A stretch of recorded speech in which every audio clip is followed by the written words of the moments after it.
Hello and welcome to my channel, I Win to Lose Gaming.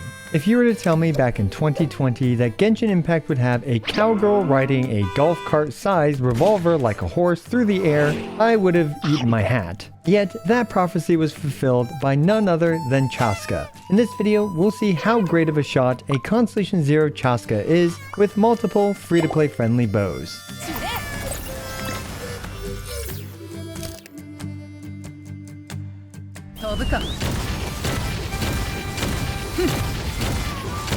Chasca joins our growing list of Second Amendment enthusiasts as our third gun-loving character. And in Chasca's case, she takes that crazy southern horse-obsessed girl in your elementary school class to the next level by mounting her ritual staff. Her words, not mine. And she wrangles it around like she's at a rodeo. And she's known as the Peacemaker in Natlan, where she's sure to live up to that title by making her enemies into little bitty pieces. My Chasca has serviceable stats, and she'll be using either the Chainbreaker or the Song of Stillness, depending on the team and showcase. She's using the 4-piece Obsidian Codex with an attack percent goblet. Her talents are at 1, 10, and 10, and she's at Constellation 0 throughout the entire video. Well, butter my biscuits, cause we're back to wrangling our bootstraps, y'all. I reckon we take a gander at that there rootin' tootin', sky scootin', gun-slinging, peacemaking, hat-tipping sheriff of the skies. Yee-haw!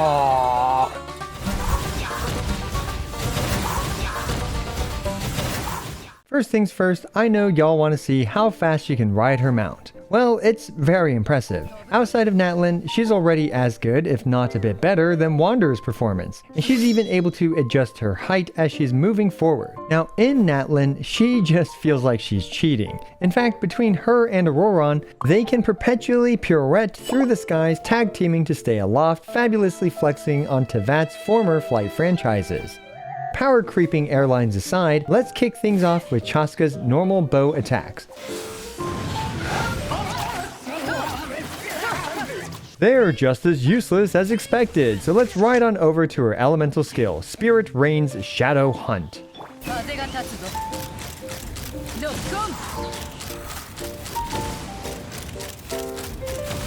Chasca mounts her Soul Sniper Ritual Staff, where she enters Night Soul state and has 2 attacking options. Lightly tapping the attack button will politely request her enemies to stop existing. Or you can load up some serious firepower with her charged attacks to actually assist your enemies to stop existing. For every Pyro, Electro, Cryo, and Hydro, or Petch for short, character in her party, she'll load 1 Shining Shadow Hunt shell in slots 4, 5, and 6. The order of the elements of the 4th, 5th, and 6th shells are random, but they'll always be based on the Petch elements in your party. As for the 3rd shell loaded, it's based on this passive, which is a lot of funny words to say that it picks a random element from your team. And if you have 3 different Petch elements on your team, it will never be an Anemo shell. Shells are fired in the order of last in, first out.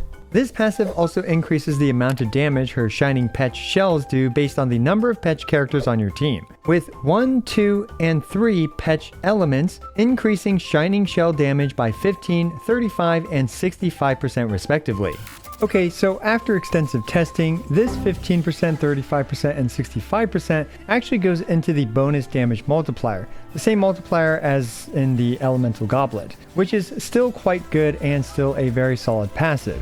Without any teammates, the higher rate of Petch bullets plus bonus damage on the Petch shots leads to around a 51% increase in the raw damage for Chasca's charged shots. Now these numbers don't include the additional damage dealt by elemental reactions as well, which makes up a non-negligible amount of her damage. However, this gap will close significantly if we add team bonus damage buffs like Furina's Elemental Burst. As we can see, by harnessing the power of the rainbow, she's able to blast her shining loads a total of 4 times with a single mount of her revolver. As for multi-target, this is where her DPS actually suffers, as it appears that the shells she fires targets different enemies, and also she needs to have an enemy in her reticle to actually load shells. So similar to Milani and Kanish, if you mess up, miss aim, or the enemy moves out of your aiming zone, then Chasca could end up doing a lot less damage, potentially only blasting 3 loads or perhaps just 2 loads, depending on how bad of a situation she's in. As for her interrupt resistance, supposedly she has some more of it, but honestly, Lastly, unlike a certain hat, enemies struggle to hit her since she seems to be flying a bit higher than I expected. And she has great mobility, allowing her to dodge attacks just by moving left and right. As for which shells apply an element, from what I can tell, the first shell that comes out and the third shell that comes out each apply a Petch element, and the fifth shell that comes out applies Anemo. In total, a single fully charged charge shot can cause up to 3 elemental applications. This means that yes, she can vape, yes, she can melt, yes, she can do all of the many Petch elemental reactions. Anyway, here are a bunch of additional useful parameters for her elemental skill. She generates, I believe, 5 animal particles a single time during her Night Soul state when her charged attack hits an enemy. The damage from her charged shots counts as charged attack damage, and her skill's 6.5 second cooldown begins after it ends. And up next, we have her elemental burst. Her elemental burst shoots an initial extremely long-ranged Anemo blast, which deals an initial instance of Anemo damage on impact and splits off into 6 Soul Seeker shells. For each Petch character in her party, 2 of these Soul Seeker shells will convert to Radiant Soul Seeker shells, which are infused with the corresponding element and deal more damage. And finally, we have her Night Soul Burst passive, which essentially just fires off a free, slightly stronger shining shell from her elemental skill when a Night Soul Burst is triggered. While nice, this is not too impactful to her kit, and you'll typically see this once, maybe twice in a rotation. Unfortunately, this Night Soul Burst can actually mess with a lot of desired rotations, like for example activating the Cinder City buff with Auroron, ironically giving Chasca an RNG chance to actually activate the Cinder City's buff for the Pyro element. However, on occasion, it can do some additional non-negligible damage. Anyway, as we've been tragically witnessing, our poor sentient salad friend couldn't even survive a couple of pumps from Chasca's BBC, aka her big beautiful cannon. Let's bring this rodeo to our 1 million hit point robot chicken friend instead.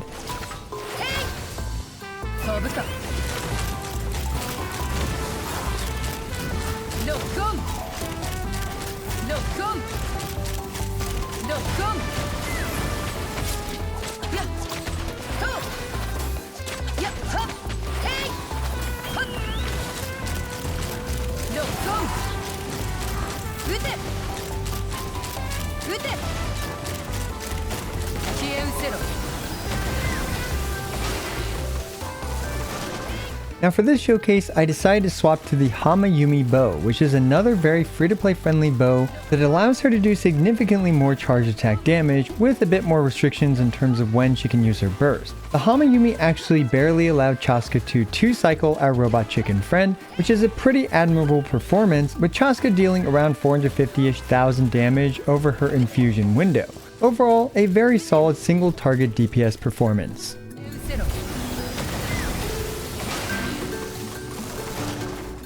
We've reached the team showcase section for Chasca, and in this case I'm just going to commentate over it because it's already 2 a.m. and I am absolutely beat. But anyway, this team is pretty funny because when you open up and perform a Night Soul Burst, which is just when any character basically does an elemental damage when you have a Nightline character in the team, there is definitely a bit of RNG involved when it comes to Auroron because if Chasca fires the Hydro Arrow thing, then it actually removes the Pyro element, and therefore Auroron won't even activate his Cinder City buff there, which is very, very awkward. However, in this specific showcase, because my Furina is at Constellation 3, this means that my Furina provides 49% more bonus damage than a Furina at Constellation 0. And in this case, I actually unequipped the 4-piece Cinder City from Auroron to somewhat even it out. And yeah, so unfortunately this isn't going to be the most accurate showcase, and this showcase also using the Song of Stillness, is more tailor-made for a Furina team because now Bennett can heal her and therefore trigger the passive. As we can see, this is a very clean 1 cycle for this Chasca team, and my Chasca is probably overperforming a bit, although there's definitely a lot of RNG when it comes to how well she performs based on how many vapes and stuff that she gets. Now the next team is a Bennett Furina Xiangling team, and this team actually impressed me, and despite not getting, the full 35-65%, and that means that you have a lower chance of getting the 4th Petch shell. In that case, you can see that it was indeed Anemo instead of Pyro or Hydro. But despite that, we actually managed to finish it off in just 4 shots. And this is largely due to Xiangling's personal damage as well as my Furina being at Constellation 3. In this case, we cannot normalize or, try to equalize the damage at all, because in this situation, not having the Cinder City on Auroron does not remove 40% bonus damage in this case. So yeah, everyone's overperforming by a significant amount with this team. But still, I feel like this team is going to be pretty similar to the previous team, and this is going to be pretty functional despite not having the full benefits from Chasca's passive. And, because you only have Pyro and Hydro on this team, you are much more reliably going to vape your damage with Chasca's Hydro and Pyro shells. Now, the next team here is a bit more free-to-play friendly-ish team with Bennett, Mona, and Auroron. And as you can see, you can really mix and match a lot of these elements, although I do think Bennett is one of the better teammates right now and for now, and hopefully that will change in the future. But you can see here that not once has Chasca been knocked out of the air by our pudgy friend. And on top of that, we are able to just, shift around left and right a little bit to dodge stuff. And now with a bit more free-to-play friendly team with a Thrilling Tales Tenacity Mona, unfortunately now we are not able to single cycle our big pudgy friend here. But, obviously an easy 2 cycle.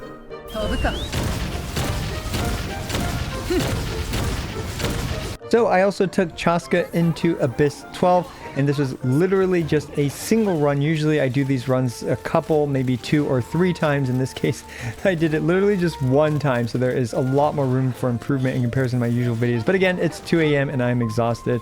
So anyway, this team is even more free-to-play friendly, this time with Bennett, Auroron, and Layla. And in case you're curious, Auroron is at Constellation 0. He's just built as a Favonius support character. But we can see here that Chasca is definitely still doing some great single target damage. And hilariously enough, her flying mechanic, I shouldn't have used her burst there, but oh well, it is what it is. Her flying mechanic actually counters a lot of the boss mechanics. She just kind of dodges a lot of the boss's attacks. And even with a very suboptimal play and without any attempts to improve it, it cleared that in 61 seconds. Up next, we have the Aeon Blight Drake, who is another boss that, the second half of Abyss 12 is definitely tailor-made for Chasca. And speaking of which, the Abyssal Moon is definitely inflating her performance, providing her between 0 to 80% attack, which is an absolutely huge amount of attack percent. But yeah, very similar performance to 12-1-2, where she cleared this in 61 seconds as well. And finally, we have a bit of a thicker boy right here, although all of her damage will vape if there are Pyro Shells. And yeah, which is kind of nice for us. Yeah, Constellation 4, I believe Layla also adds some damage for Chasca with, just the stuff effect on the screen. But yeah, another reasonable 69-second clear against the Hydro Tulpa for this team, which actually does leave us a decent amount of room for a 90-second clear once the bonkers Abyssal Moon buff is gone.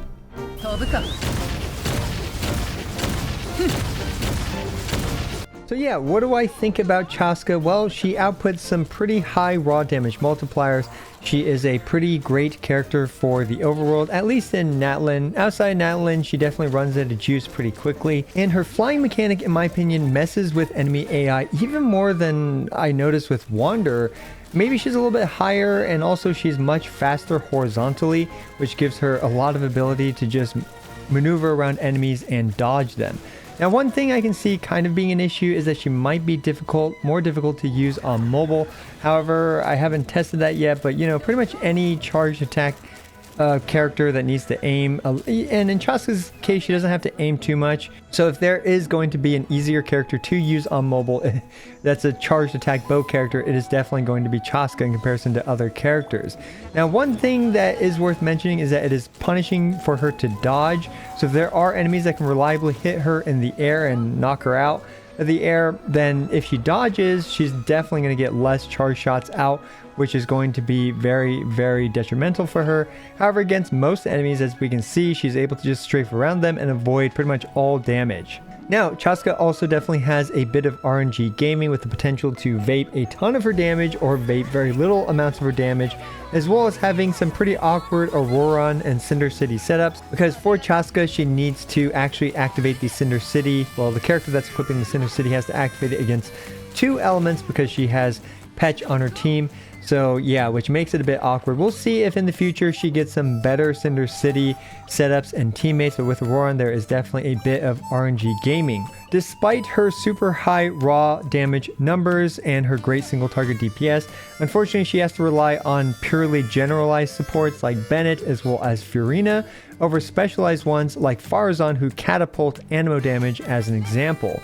Nor is she able to rely on, for example, melting or vaporizing all of her damage like a character like Ganyu, who definitely has much lower multipliers but is able to tap into much more effectively the melt multiplier. So this kind of balances her out, although I do think her single target damage is absolutely stellar. Now, speaking of which, she definitely has poor multi-target DPS because her shots are distributed between, all the different enemies that she ends up locking onto. It is what it is. Every character has to have a weakness, and in this case, that is definitely one of Chasca's bigger weaknesses. Now, ultimately, Chasca is just another main DPS character, so if you are lacking in those or you really like kind of Chasca's playstyle, then, perhaps you can consider going for her. And in particular, she actually has, she is very reminiscent of Milani and Kanish, who both have, pretty high damage ceilings, but they definitely have some limitations in comparison to, just kind of a very simple-minded DPS character like Neuvillette. So if you're not really needing DPS characters, in my opinion, there's not much of a need to pull for her. But if you do like what you see and you need a solid single target DPS character, Chasca is a pretty good choice. Although at the moment, she definitely hogs the better supports like Bennett plus Furina. However, in the future, perhaps if you're willing to invest more horizontally in terms of her teammates, then, she's perhaps a good choice for your account. Personally though, if I had to choose, I would absolutely wait for Mavuika in the region's Archon, because usually the Archon is quite meta defining for the game. However, we're just gonna have to see how that plays out, and yeah. As always, I appreciate every single one of you. This is I Want to Lose, signing out.